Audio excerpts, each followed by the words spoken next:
Like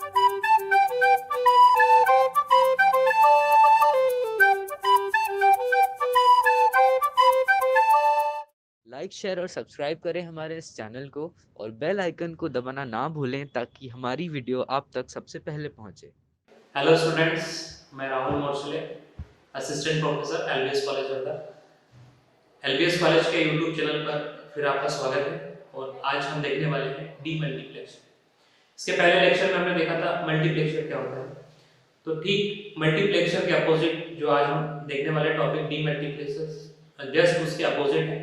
हमने multiplexer में देखा था कि वहां पर मेनी इनपुट्स थे, मतलब बहुत सारे इनपुट्स थे और एक आउटपुट था। आज हम देखेंगे डी मल्टीप्लेक्सर में कि केवल एक इनपुट होते हैं और मेनी आउटपुट्स होते हैं। ठीक है, आइए हम देखते हैं डी मल्टीप्लेक्सर क्या होता है। तो जो डी मल्टीप्लेक्सर्स का जो लॉजिकल सर्किट है वो इस प्रकार से बनेगा कि उसमें एक इनपुट रहेगा और मेनी आउटपुट्स रहेंगे। ठीक है, और कुछ कंट्रोल सिग्नल्स का हम यूज करेंगे जो किसी भी इनपुट का हमें आउटपुट लाइन पर प्राप्त किया जा सकता है। ठीक है, ये इन्हीं कंट्रोल सिग्नल से हम डिसाइड करेंगे कि हमें आउटपुट क्या होगा। सपोज यदि हमारे पास कोई एक सर्किट है, सपोज मैं आपको यहाँ पर बताता हूँ, ये हमारे पास इस प्रकार का कोई चालू सर्किट है, प्रोसेसिंग डिवाइस है। अब इसमें ये हमें एक इनपुट दे रहे हैं। अब ये अलग अलग कंट्रोल डिवाइस को सिग्नल्स के द्वारा क्या करता है, कंट्रोल करता है। तो यदि ये इस डिवाइस को कंट्रोल कर रहा है और इस तो इनपुट तो एक ही बार जा रहा है, एक इनपुट है और मैनी आउटपुट्स है। ठीक है, और इस डिवाइस पे भी जा रहा है, तो क्या होगा कि ये सिग्नल्स इसमें भी जाएंगे और इसमें भी जाएंगे। ठीक है, तो यहाँ पर हम एक डिवाइस है जिसको हम यूज करते हैं, उसे हम बोलते हैं डी मल्टीप्लेक्सर। ठीक है, तो डी मल्टीप्लेक्सर्स के द्वारा किस इनपुट को किस आउटपुट यूनिट के पास भेजना है वो ये सेलेक्ट करता है। ठीक है, तो मैं आपको नीचे एक ब्लॉक डायग्राम है उसमें भी बताऊंगा किस तरह से वर्क करता है। तो हमारा जो डी मल्टीप्लेक्सर होता है उसमें सिर्फ वन इनपुट होता है और मेनी आउटपुट्स होते हैं, और इसमें कुछ कंट्रोल सिग्नल्स होते हैं जिनका यूज हम इनपुट किसी भी आउटपुट लाइन पर प्राप्त करने के लिए करते हैं। तो नीचे मैं आपको एक ब्लॉक डायग्राम दिखाऊंगा, उसमें मल्टीप्लेक्सर का ब्लॉक डायग्राम दिया है और उसमें हमारे इनपुट सिग्नल्स है ना, एम कंट्रोल्स हमारे कंट्रोल सिग्नल्स है और एन हमारे आउटपुट सिग्नल्स है। तो देखिए डायग्राम हमारा ब्लॉक डायग्राम, ये जो ब्लॉक डायग्राम आपको स्क्रीन पर दिखाई दे रहा है वो डी मल्टीप्लेक्सर का है। यहाँ पर सिंगल इनपुट डिवाइस है जिसको हम ये हमारा इनपुट डिवाइस है, और यहाँ पर एन आउटपुट डिवाइस है, मतलब हमारे पास बहुत सारे आउटपुट डिवाइस मिल रहे हैं, एक इनपुट और मैनी आउटपुट। यहाँ पर कुछ कंट्रोल सिग्नल्स दिए हैं। अब ये कंट्रोल सिग्नल्स डिसाइड करेगा कि कौन सी डिवाइस पर कौन सा सिग्नल्स आउटपुट के रूप में प्राप्त होगा। मैंने आपको स्टार्टिंग में बताया था, यदि ये मेरा सिंगल इनपुट है और मैं इस इनपुट को ये वाली आउटपुट डिवाइस पर भेजना चाहता हूँ तो वो किस प्रकार होगा और वो सारा कंट्रोलिंग का काम कौन करेगा। ये जो हमारे कंट्रोल सिग्नल्स है वो कंट्रोल सिग्नल्स उस डिवाइस को कंट्रोल करेंगे। ठीक है, मैं इसका एक आपको नेक्स्ट स्लाइड में लॉजिकल डायग्राम में बनाता हूँ कि किस प्रकार से काम करेगा। ठीक है, यहाँ पर देखिए ये लॉजिकल डायग्राम बनाया मैंने डी मल्टीप्लेक्सर का, और जैसे मैंने आपको मल्टीप्लेक्सर्स में बताया था कि types of multiplexers and types of D multiplexers. तो हमने देखा था मल्टीप्लेक्सर्स में कि जो मल्टीप्लेक्सर्स होते हैं वो कितने टाइप के होते हैं। तो हमने वहां पर देखा था 2/1 का मल्टीप्लेक्सर्स, मतलब 2/1 मतलब उसमें 2 जो इंडिकेट कर रहा है वो इनपुट को कर रहा है और 1 जो कर रहा है वो आउटपुट को कर रहा है। तो ऐसे अलग अलग हमने टाइप्स देखे थे, 2/1 का, 4/1 का, 8/1 का, 16/1 का, 32/1 का। तो ये हमने अलग अलग जो देखे थे वो टाइप्स देखे थे मल्टीप्लेक्सर्स के। तो ये जो हमको ये लाइन हम वो कर रहे हैं ये इनपुट्स हो गए और ये जो लाइन होगी वो आउटपुट हो गए। तो यहाँ पर ये जो मल्टीप्लेक्सर्स था वो मैनी टू वन पर काम करता था। ऐसे अब आज हम देख रहे हैं डी मल्टीप्लेक्सर्स। ठीक है, डी मल्टीप्लेक्सर्स तो इसमें हम 1/2, ठीक है, ये हमारा फर्स्ट वो हो गया कि 1 हमारा जो हो गया इनपुट और 2 आउटपुट। ऐसे फिर हम देखेंगे 1/4, 1/8, 1 to 16, 1 to 32। ठीक है, तो ये जो इंडिकेट कर रहा है कि इसमें जो इनपुट रहेगा वो सिर्फ एक इनपुट रहेगा और मैनी आउटपुट रहेंगे। ठीक है, तो ये जो हम आपको डायग्राम आपको दिख रहा है ये 2/1 का बेसिक डायग्राम्स है। इसमें दो हमारे आउटपुट है सिग्नल से, तो ये दो आउटपुट है y1 और y2 हमारे आउटपुट है। ये D आपको दिख रहा है, ये हमारा इनपुट है, ये इनपुट सिग्नल से, और ये जो हमको दो आउटपुट सिग्नल्स प्राप्त हो रहे हैं ये आउटपुट सिग्नल से, ठीक है, ये आउटपुट सिग्नल से। और जो सबसे इम्पोर्टेंट बात थी कि जो हमारा कंट्रोल सिग्नल्स होता है, तो ये जो मैं आपको बता रहा था कि यदि हमारा 1/2 का है तो उसमें जो कंट्रोल सिग्नल्स रहेगा वो एक ही रहेगा। यदि 1/4 का है तो इस फार्मूले पे काम करता है वो कि 2 की power n equal to n, ठीक है, 2 की power n equal to m। तो कैसे, मैंने आपको बाइनरी में बताया था कि ये सिर्फ बाइनरी जो डिजिट होती है उसी में वर्क करता है, 0 और 1 में। 0 मतलब लो और 1 मतलब हाई, तो ये 0 और 1 वोल्टेज पे काम करता है, लो और हाई पर।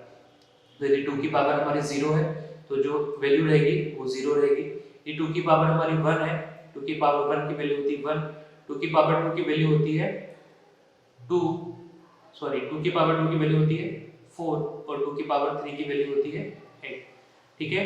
तो यदि मेरा 1/8 का मेरा यदि डीमल्टीप्लेक्स है तो उसमें कंट्रोल सिग्नल्स जो रहेंगे वो 3 रहेंगे। अभी ये मेरा 2/1 का है तो उसमें कंट्रोल सिग्नल्स हमारे कितने रहेंगे, 1 रहेंगे, ठीक है, आया समझ में। तो मैं यहाँ पर दो एंड गेट का यूज कर रहा हूँ, ये दो एंड गेट है, ये वाला और ये वाला एंड गेट है। मेरा सिंगल इनपुट जा रहा है, यहाँ पर ये इनपुट जा रहा है, तो एट ए टाइम यदि ये इनपुट सिग्नल्स मुझे कब प्राप्त होगा, तो मैं जब जो कंट्रोल सिग्नल्स में यहाँ पर सपोज मेरा जो कंट्रोल इनपुट है वो स्टार्टिंग में 0 है, तो वो किस प्रकार से वर्क करेगा मैं आपको बताता हूँ ट्रुथ टेबल बना के, ठीक है।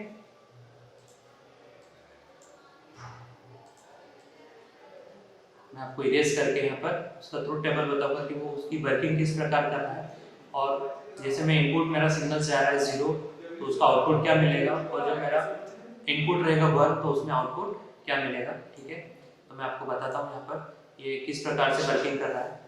वर्किंग देखिए, यदि मैंने इनपुट दिया 0, ठीक है, ये इनपुट दिया 0 तो मुझे आउटपुट भी क्या प्राप्त होना चाहिए, 0।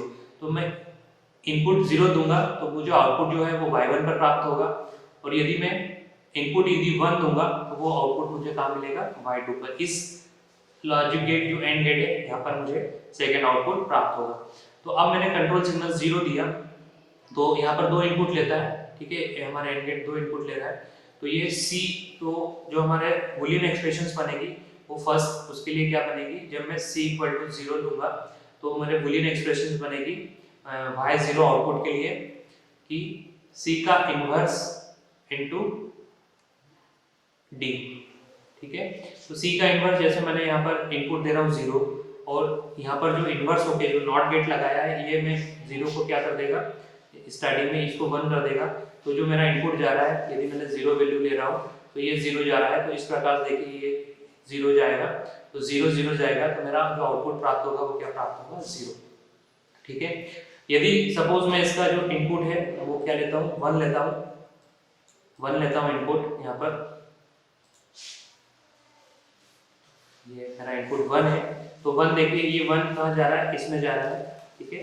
और मेरा जो इनपुट रहेगा ये, अब मैं इसको जो कंट्रोल सिग्नल इसको क्या करूँगा, 1 करूँगा, और ये 1 यहाँ पर जा रहा है, ठीक है, ये जो हमारा आउटपुट सिग्नल से, और ये जो सेकंड इनपुट है वो इस तरह से इसमें जाएगा, तो ये वैल्यू भी 1 और ये वैल्यू भी 1 है, तो इसका जो आउटपुट हमें प्राप्त होगा वो 1 प्राप्त होगा, ठीक है। हमारे ट्रुथ टेबल देख लेते हैं कि हमारे कितने पॉसिबल केस होंगे, ठीक है।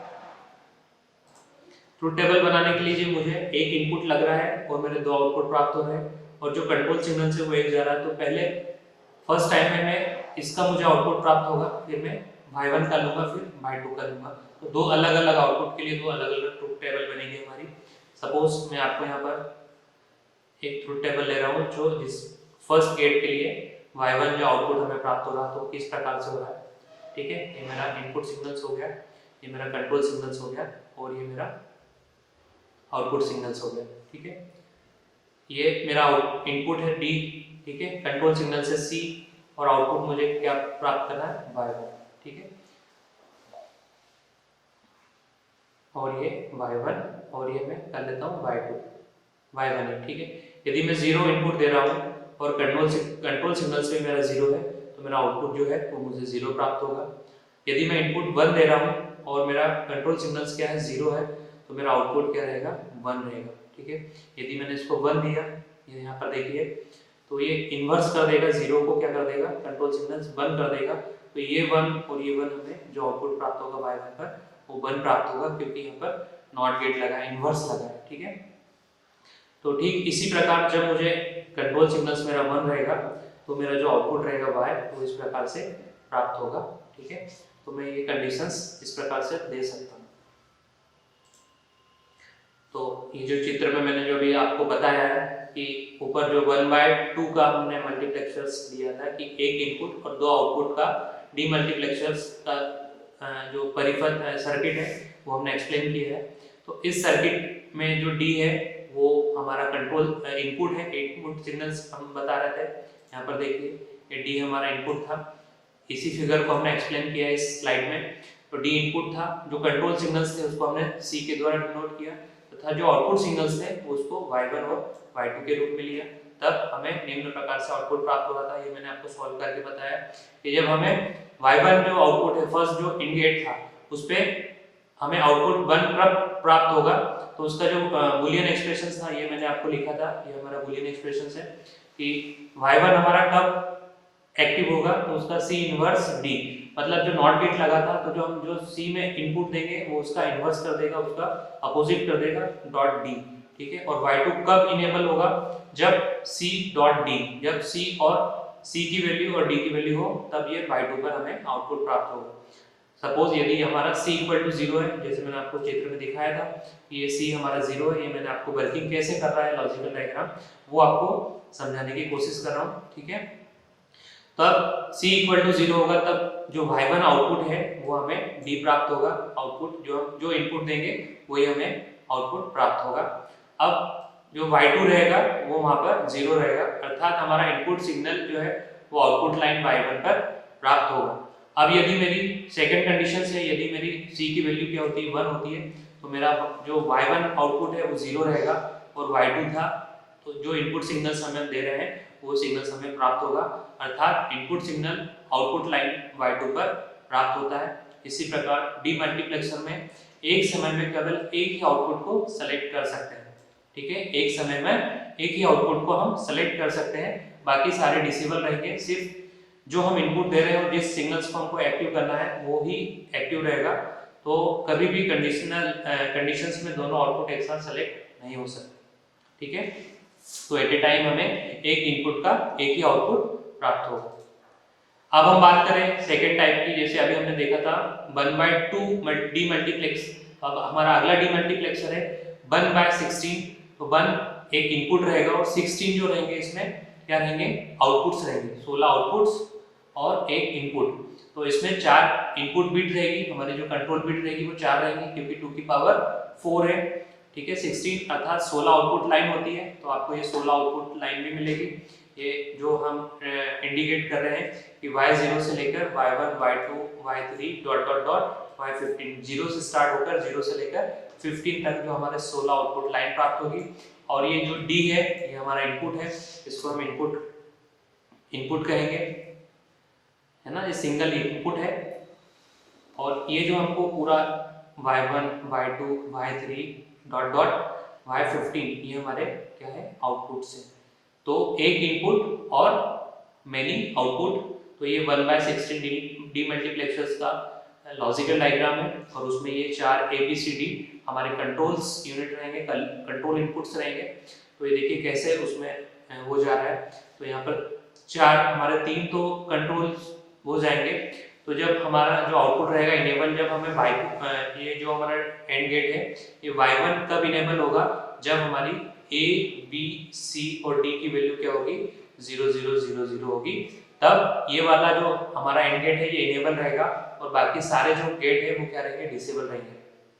ठीक है, 0 की वैल्यू यदि मुझे मेरा 1 यदि वैल्यू होती है लॉजिकल में 0 0 0 1, तो ये 1 आता है, तो ये y1 हमारा एक्टिव रहेगा, बाकी सारे इनेबल रहेंगे, डिसेबल रहेंगे, और यही y1 वाला जो गेट है वो इनेबल होगा। यदि मुझे 2 लेना है, 0 0 1 0 ये 2 की वैल्यू है, उस कंडीशंस में मेरा ये वाला जो गेट है वो इनेबल रहेगा, बाकी सारे गेट डिसेबल होंगे। इस प्रकार से जो है डीमल्टीप्लेक्सर काम करता है कि एक समय में एक इनपुट को एक ही गेट के द्वारा आउटपुट सिग्नल्स देगा। आप जो चित्र है उसको मैं एक्सप्लेन कर देता हूँ कि जो ऊपर जो चित्र था वो 1/16 का था, तो 1 मतलब 1 इनपुट और 16 1 जो इंडिकेट कर रहा है वो इनपुट को कर रहा है और 16 जो कर रहा है वो आउटपुट को कर रहा है कि एक इनपुट और 16 आउटपुट का डीमल्टीप्लेक्सर का जो लॉजिकल डायग्राम था वो आपने देखा। उसमें एन बिट जो इनपुट बिट थी हम उसको डी के द्वारा कर रहे हैं और जो हमारे कंट्रोल बिट थी उसको हम ए बी सी डी के द्वारा दर्शा रहे हैं और जो आउटपुट थे y1 से लेकर y15 तक ये हमारे आउटपुट सिग्नल्स थे। उदाहरण के लिए जैसे मैंने आपको वहाँ समझाया था कि मेरी जो कंट्रोल यूनिट है या कंट्रोल सिग्नल्स है यदि उनकी वैल्यू हमारी क्या है 0 0 हो, उस कंडीशंस में हमारा जो एंड गेट था वो इनेबल होगा और उस एंड बाकी सारे जो गेट थे वो डिसेबल होंगे और जो डेटा बिट केवल हमें जो आउटपुट प्राप्त होगा वो y0 पर प्राप्त होगा अर्थात y0 = d। इसी प्रकार यदि हम लास्ट देखें, यदि हमारा a b c d की वैल्यू 1 1 है मतलब ये क्या हो गया 15 है, तो उस कंडीशंस में हमारा y15 वाला जो गेट है वो इनेबल रहेगा, बाकी सारे जो गेट है वो डिसेबल रहेंगे, तो हमें जो आउटपुट प्राप्त होगा वो होगा y = d। ठीक है, तो इसी प्रकार डीमल्टीप्लेक्सर्स इनपुट डेटा बिट को 16 आउटपुट लाइन में से किसी एक सेलेक्टेड लाइन पर ट्रांसफर करता है। ठीक है, एक ओनली वन लाइन पर डेटा ट्रांसफर होता है और यह सेलेक्टेड आउटपुट लाइन जो है वो कंट्रोल सिग्नल्स ABCD पर निर्भर करते हैं। तो सारा जो भी हमारा काम होगा कौन डिसाइड करेगा? Control signals. ठीक है, तो इस प्रकार से हमारा जो आज का टॉपिक था डीमल्टीप्लेक्सर्स, ये बिल्कुल मल्टीप्लेक्सर के अपोजिट था कि मल्टीप्लेक्सर्स में मैनी इनपुट और एक आउटपुट था। आज हमने देखा था जो हमारा जो सर्किट था यहाँ पर एक इनपुट थे और मल्टीपल आउटपुट्स थे।